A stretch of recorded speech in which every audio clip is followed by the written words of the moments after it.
नमस्कार दोस्तों, जय श्री कृष्णा, राधे राधे। श्रीमद् भागवत गीता के 10वें अध्याय का महत्व। अर्जुन और श्री कृष्ण के संवाद में वह चरण है जहाँ भगवान श्री कृष्ण अपनी दिव्य विभूतियों का वर्णन करते हैं। यह अध्याय न केवल भगवान की व्यापकता और सर्वव्यापकता को प्रकट करता है, बल्कि यह भी बताता है कि ईश्वर किस किस रूप में इस सृष्टि पर विद्यमान है।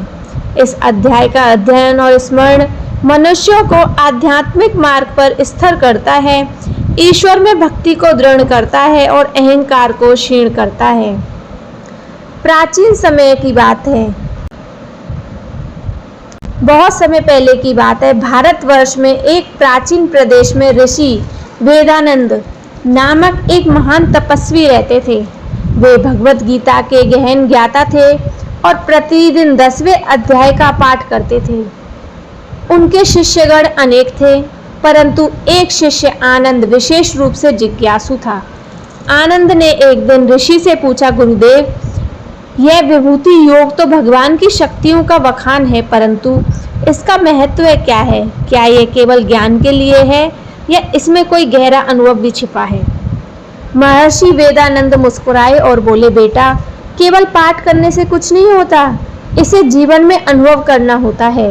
कल प्रातः तुम मेरे साथ बन चलो, तुम्हें इसका रहस्य ज्ञात होगा। अगले दिन सुबह वे दोनों गहरे वन में पहुंचे। वहां पक्षियों की चहचहाहट थी, बहती नदी की मधुर कलरव था और सूर्य की किरणें पेड़ों से छनकर धरती को सुवर्णित बना रही थीं। ऋषि बोले, आनंद, क्या तुमने गीता में सुना नहीं, वृक्षों में अश्वत्थ मैं हूँ, गंधों में शुद्ध गंध मैं हूँ, प्राणियों में जीवन मैं हूँ, यह सब यही तुम्हारे चारों ओर है। भगवान की विभूतियाँ सर्वार्थ हैं। आनंद उस क्षण अभिभूत हो गया। उसे एक नई दृष्टि मिली। वह हर वस्तु में उसे भगवान का अंश दिखाई देने लगा। एक मधुमक्खी में, एक वृक्ष में, बहती हवा में वह अनुभव करने लगा कि ईश्वर कोई दूरस्थ सत्ता नहीं, बल्कि हर जीव, हर कण में विद्यमान है। उस रात ऋषि वेदानंद ने आनंद को 10वें अध्याय का एक विशेष श्लोक पढ़वाया। हे अर्जुन, मैं समस्त प्राणियों के हृदय में स्थित आत्मा हूँ। मैं ही प्राणियों का आदि, मध्य और अंत हूँ। यह सुनते ही आनंद की आंखों में आंसू आ गए। उसे अनुभव हुआ कि 10वें अध्याय का पाठ मात्र शब्दों का अभ्यास नहीं, बल्कि ईश्वर के सर्वत्र अस्तित्व का साक्षात्कार है।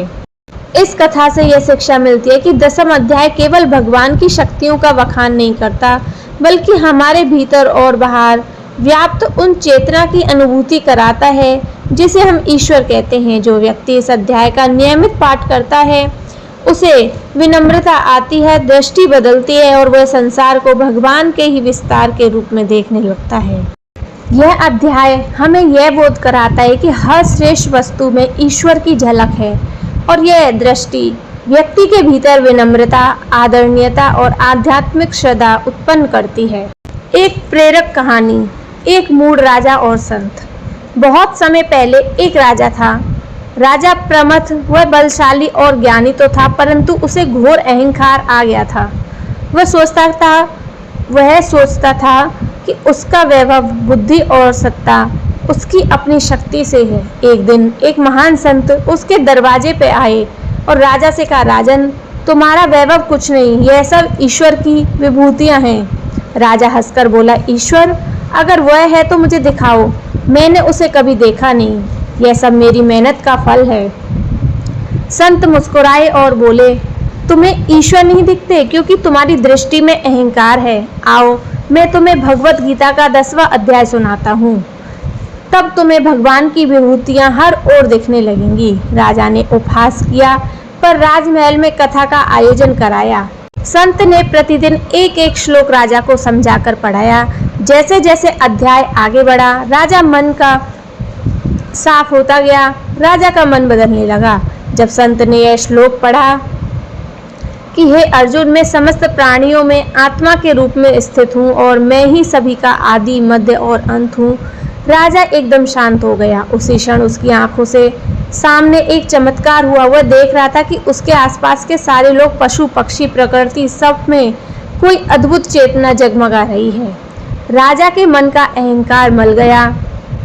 वह संत के चरणों में गिर पड़ा और बोला, हे गुरुदेव, मुझे अब समझ में आया कि यह राज्य, मेरी बुद्धि बल सब ईश्वर की ही विभूति है, मैं केवल एक माध्यम हूँ। संत ने कहा, राजन, यही विभूति योग का सार है। जब तुम मानो कि तुम्हारे भीतर जो महान है वह तुम नहीं, ईश्वर की झलक है, तब तुम सच्चे ज्ञानी बनोगे। ईश्वर के व्यापक स्वरूप की अनुभूति भगवान की उपस्थिति को सृष्टि की प्रत्येक श्रेष्ठ वस्तु में दिखाता है। अहंकार का अंत। जब हम जान जाते हैं कि हमारा सामर्थ्य ही ईश्वर की देन है, भगवान की विभूतियों को जानकर स्वाभाविक भक्ति उत्पन्न होती है।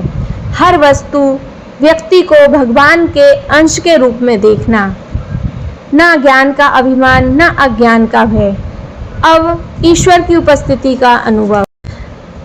तो दोस्तों, गीता का 10वां अध्याय केवल एक धार्मिक ग्रंथ का हिस्सा नहीं, बल्कि वह साक्षात्कार की सीढ़ी है। इसे समझाने और मनन करने वाला व्यक्ति संसार में रहते हुए भी ईश्वर से जुड़ा रहता है। तो दोस्तों, आपको ये गीता के 10वें अध्याय का महत्व, भगवान के प्रति थोड़ी सी भी श्रद्धा हुई हो, आपके मन का थोड़ा सा भी अहंकार खत्म हुआ हो, तो बोलो जय श्री कृष्णा, राधे राधे।